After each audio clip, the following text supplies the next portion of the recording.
And we're live. Assalamu everyone, this is Zorays Khalid. Today I'm joined by Mr. Tughrals, who's an economist, and he's been related to the field of fintech for quite some time. He's a Sloan fellow and he's from my alma mater, GIKI. He'll be bestowing us with his imperative knowledge on um, the microfinance segment uh, and during these times, testing times of COVID-19 pandemic, how is he coping uh, with the with the fear that is associated with this virus? So I'll welcome you, Mr. Tughrals. Thank you Thank you. for joining us on the show on the set. Thank you. I'll leave the rostrum to you. You would like to give a background of how you are doing, coping up with these days first. Sure. Thank you so much, Zorays, for inviting me to be a part of this interview. एक छोटी सी correction शुरू में कर दूं. I'm not an economist. I have studied economics, but I'm not an economist. But what am I then? That is an even harder question to answer. And like you mentioned, we share the alma mater, GIK. That's where I did my computer sciences a very long time ago, longer than I care to admit publicly. And after that, I just sort of meandered through several industries. And in the last around 11 to 12 years, my focus has been on the side of financial inclusion using digitization. Right. So I was part of the team that launched mobile money in Pakistan. The first mobile money brand. I won't be taking names of the brands, obviously, but the very first mobile money brand in Pakistan, I was part of the team that launched it. I was heading sales at that time for them, so I got to interact with the federal and provincial governments on their behalf, looked after some big projects for them. Moved off to MIT, as you introduced. I was a Sloan fellow over there. I focused my thesis also on the side of mobile money and the distribution channel and the incentive and coordination issues. And from there, I headed off to Africa. And I was part of a microinsurance setup, a British startup which had operations also in Africa. I was looking after Africa for them. We had about 10 odd countries that I was managing. And the whole idea was how to use digitization and this various channels to sort of expand the reach of microinsurance products throughout the continent. Our partners were telecoms, microfinance institutes, banks, even in some cases churches. Like we tried all kinds of different distribution channels. From there, I came back to Pakistan and I joined a microfinance bank over here, and I became the head of You were digital. the VP over there as well? I was the executive vice president. I was Yeah. working. I was the head of digital banking. We launched a fintech-based smartphone application Nice. that was sort of a wallet, and we had a lot of success with that. I was with them for a couple of years, and now I'm working again on the side of microinsurance, but All this right. time slightly different. We're looking at the agriculture value chain. We're creating solutions which have minimum intervention from human human interaction. What we try to do is use satellite imagery, satellite data to sort of offer agri insurance cover to smallholder farmers. And the other thing that I am doing with them on the personal line side, I'm working on digital, establishing a digital vertical, kind of like a insurtech solution, All right. similar to fintechs did for banks. So that's how I keep myself busy nowadays. That's a quick brief about my That's career. quite elaborate for our audience to understand that your competencies are befitting enough for us to put you um, to the next question, which is where are we going as a society once this corona pandemic is over? So you talked about financial inclusion, and you also spoke about inclusiveness, where you hail from an experience not only limited to Pakistan, but far-flung societies of Africa and striving nations. So how do you presume that experience to be taken into account of the circumstances here in Pakistan, especially focusing on agriculture? So, Zorays, great question, and I wish I mean, it were possible to predict what 1 year from now what the world would be like. I think far more intelligent people than me would struggle to answer that question. I mean, we can just there's a fantastic book I was reading by Nassim Taleb. It's called Anti-Fragile, uh, and in that he discusses how when things are fragile, when economies are fragile, when countries are fragile, something when that breaks under stress. Um, the opposite of that is anti-fragile. That's a word he proposes, and the the definition of anti-fragile is something that actually gains in the time of chaos. Right. So when things are falling apart, it actually gains at that time. I wish that I could say that our country was positioned to be anti-fragile. Unfortunately, we are a very fragile setup. In the best of times, uh, Pakistan, didn't. I mean, we should have invested much more in the infrastructure, especially those amenities, those services which covered the masses. So we're talking about Basic health, necessities. we're talking about education, we're talking about creating a social contract which was strong enough to convince people to act in a certain way. Now, what do I mean by that? I mean, take the example of Sweden.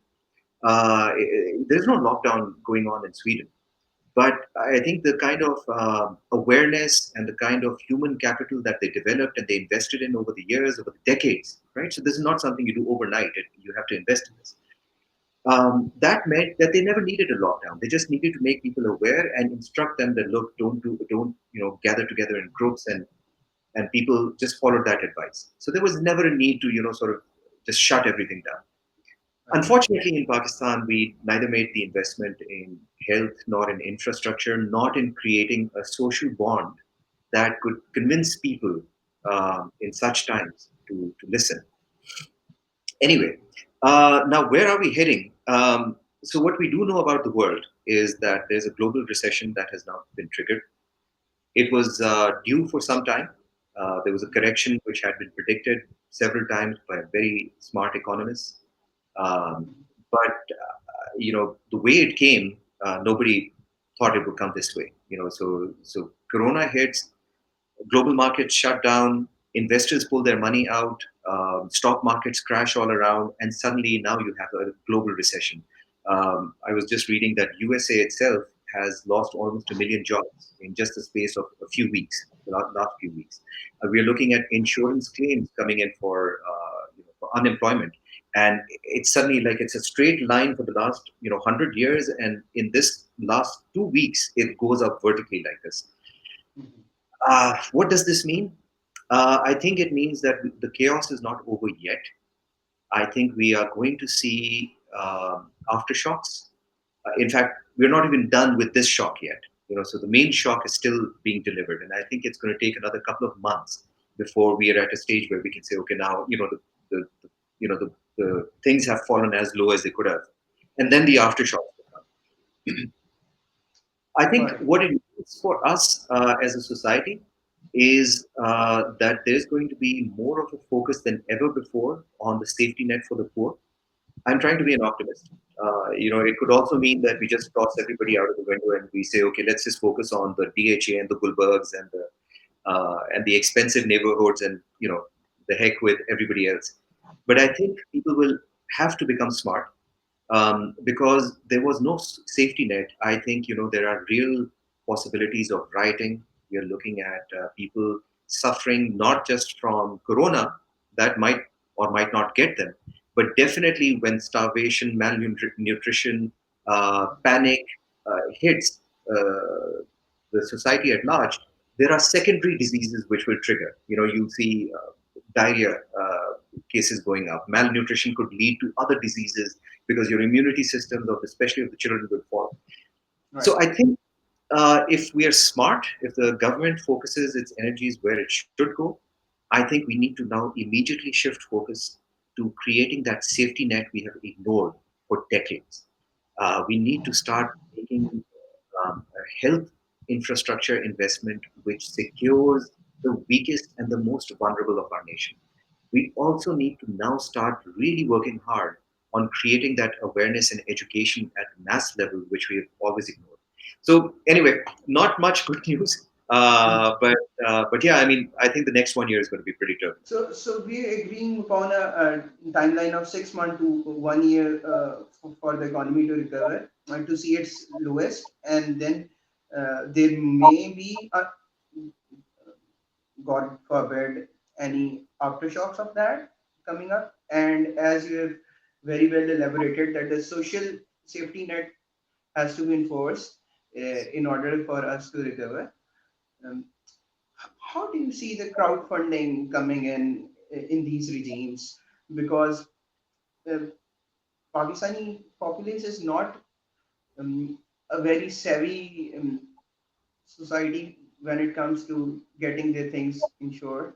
Maybe on a larger perspective, the government is not really interested in putting money in the health infrastructure, or at least we know from the past governments. And so this brings me to the original question, which is, in the absence of VCs plunging their money into the the on the startup ecosystem of Pakistan, uh, do you again think that the crowdfunding has to be enforced so that the lending becomes much more easier, or there may be easier risk factor evaluation, risk mitigation factors at the behest of the existing financial institutions, so they may be lenient in lending money to the deserving startups. So, great question again, Zorays. You know, microfinance, lending, banking in general was already under pressure even before this crisis started. And the reason was because, as you know, the cost of capital in Pakistan has been raised significantly by the state bank. And they've done that basically to make sure that inflation doesn't hit, so they're playing a balancing game over there.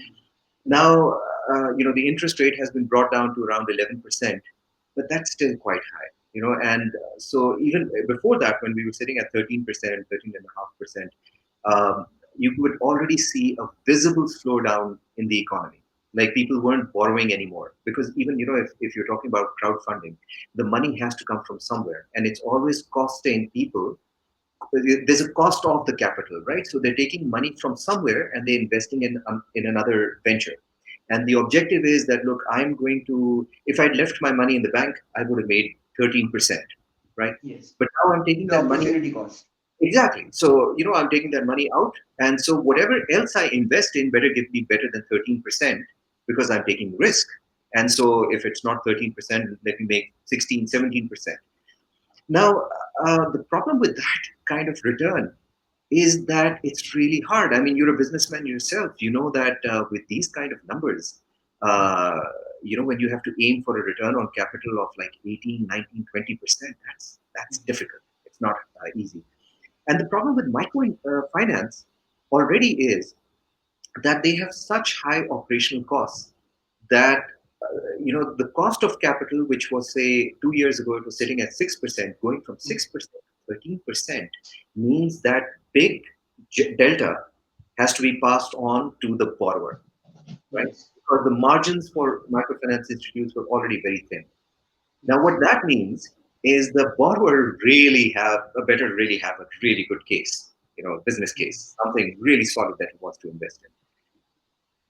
The environment is really not right. Does that mean doom and gloom? I don't think so. I think what we're going to go through is a short period of contraction. Like for like 5, 6 months, I think we're going to go through a period where we're going to wait till the dust settles and people figure out that okay, a new world order has emerged. There's a new way of doing business.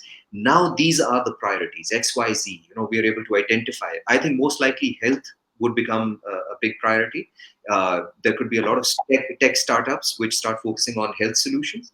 There could be a lot of startups I mean, look at the price of Zoom going through the roof in the last the share price going through the roof in the last couple of weeks, just because people suddenly wanted, everybody switched over to remote working and and calls. So I think the uh, relevant startups, the technology we want to focus on, that will shift. It won't be maybe what we were focusing on last year anymore. It might be that now the new world is going to define new areas for us to focus, and people will come forward. There are always going to be enterprising, intelligent people looking to solve issues that the new world order will pose them. um, but it will not happen immediately. It will require a little bit of time, maybe 6 to 12 months, for the dust to settle, for people to figure out what are the new priorities, where is the world heading, what are the trends, what is the problem that we can now solve for the customer, and then I think the capital will also follow. Hmm. Um, I think no matter how bad things get, we should never think that the economy of the world will just come to a standstill. Oh, The wheel has to turn, and uh, people with money, venture capitalists, they will be looking for opportunities to invest in. And I mean, within every disaster, there's an opportunity, right? And so where we stand today is that we've hit a really terrible situation, and we're looking at the worst aspects of it. But within those worst aspects, new opportunities are also arising. And I think so the tech, just quick yeah, question from my side. So do you see this um, the economy hitting the rock bottom is even worse than the recession of 2008? that is exactly what's being said. Yes, it would. I mean, I've come across several articles which are predicting that this is going to be even worse than the Great Depression of the 2008. But you know what? What is worse? So probably in terms of economic impact, it's going to be worse by itself. What makes it more threatening is the speed with which it has happened. So like think about 1 month ago, and think about the plans you were making about a month ago. As businesses, all your viewers, I would ask them to just look back to their email inbox and just go back 1 month from now and look where your focus was, and what you were planning for the rest of this year, and what the projects were, and investments that you were thinking about, and now look where the world stands today. So the speed with which things have unfolded is what has not given any government any time to respond. It's just happened too quickly. So I think, yes, this is not just worse than the 2008 Great Depression in terms of pure economics, but also the speed at which it has happened has left a lot of governments stunned. Right.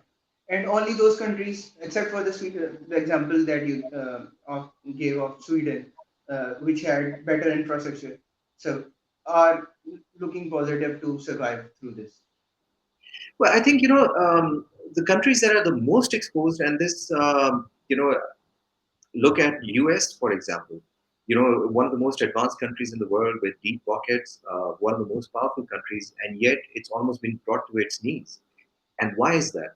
Well, the same issue, by the way, that we have in Pakistan as well. There's a common factor. And that common factor is the absence of a safety net for the poor, right? So over there as well, when you look at the poorest segment of society, for them, healthcare is very difficult. At least there are other support mechanisms that come into play in the US. There's unemployment benefits. The government does extend a safety net better than we do. But the reason why they're one of the hardest hit advanced countries is also because they had these gaps. Uh, and I think countries which had a very strong infrastructure. Take Germany, for example. Germany is another great example. They're able to ride this wave a little better. But yeah, I mean, everybody's hit. Everybody's hit hard. It's just that the ones that were even slightly fragile have just been exposed. All right.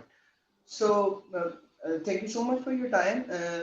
I'll before proceeding to the next question, I'd like you to reiterate the recapitalize the scenario before the recession of 2008. Yeah. And as you see, in every challenge there is an opportunity to seek. So how do you see in the past companies who survived through the recession, what did they make good enough impressions for the VCs to automatically be attracted towards them. So those who survive through this COVID are automatically the first choice for VCs to invest the money in. I Is think it true? absolutely. I think this comes down again to how you manage adversity. So the people who are running startups, um, where is your focus right now? If your focus is on the world falling apart, then yes, I mean, you're not going to see anything but darkness and doom and gloom ahead, and you'll be too focused on the world falling apart to actually see what's coming next. Right. My advice to tech startups that want to ride through this wave is, look, this crisis, if there's one thing it's done, and that's maybe the only positive that's come out of it, is that for the first time globally, we're all talking about the vulnerabilities, the real vulnerabilities of modern society. We're talking about how the poor are exposed. We're talking about the fragility of certain capitalist countries. We're talking about healthcare, which we have never talked about before at a scale. So I think the the the smart people out there will be watching these conversations very carefully, and as they're listening to these conversations, they'll start devising the solutions which this new world needs. I mean, like, things have changed, and I think the world is not going to go back to what it was last year. It's going to be a new world which emerges. I don't know exactly what it's going to look like or what are going to be the priorities, but I'm guessing there are going to be a few things which we can predict. One is going to be healthcare. The other is going to be digitization. So there's going to be a lot of digitization will come into play. A lot of automation will come into play. A lot of remote working solutions for social and work that are going to start becoming a priority. Now there are those things that are starting to come up. So my advice to all the tech startups or anybody who's thinking about a startup out there is keep watching the conversation which is happening right now. Follow it very closely. All the vulnerabilities, the opportunities are being thrown up in your face right now. Pick the one where you have something to give and just, roll that out.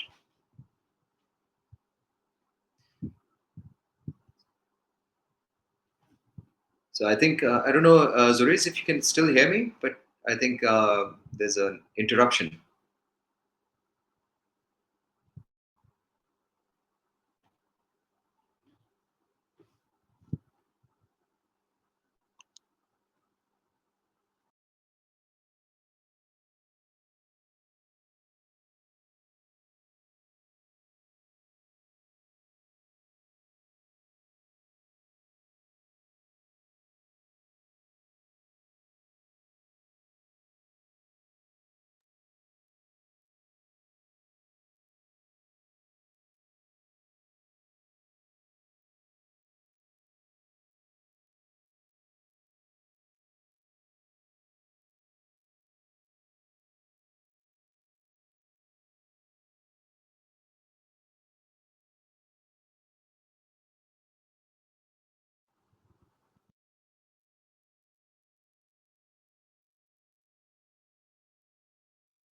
Well, I'm just, I think, uh, in conclusion, I think, since we're running out of time, um, I'd like to just leave on this note that I think, there are some very smart people around working on, the challenges that have come up. I think that things are going to stabilize around 6 to 8 months from now. I mean, we'll be at a position where we can start planning for the next 2 or 3 years and identifying priorities. I think startups have a lot to do in the new world order. I think it is going to be a new economy which will emerge. And I think startups are a much better place than old organizations that have been serving the old world order. Simply because of the nimbleness, their ability to develop solutions for these problems. So I think there is a lot of opportunity, a lot of opportunity for those who are watching and listening and thinking.